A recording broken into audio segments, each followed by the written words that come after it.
Ömrümde 1 gram arak içpеген адам катары кээ бир нерселерди арак тууралуу айтууну туура көрдүм. Аракты кармап турганда кээ бир эркектер бакыт каалайм, тынчтык каалайм, 2 жаш бактылуу болсун дейт да. Жок, дебей эле кой. 2 жаш бактысыз болушуна ушу арак себеп болот көп учурда.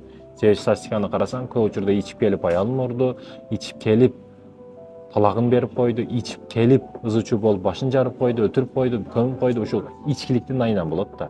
А сен колуңда арак, бактылуу болсун 2 жаш деп сүйлөп атасың. Бул болбойт. Мына эле ойлоп карасаң, туура нерсе эмес да. Өзүң деле акылыңа келе турган болсоң, тоос айтамын деп пиво, вино, бүт алдыга арактарды тизип алып, башкача да мындай. Башкача да.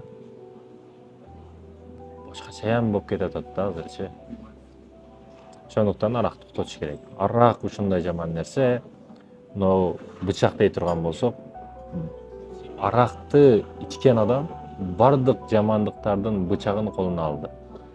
Кааласа соёт, кааласа өлтүрөт, каалаган ишин кылат. Жамандыктын бычагын колуңа алба.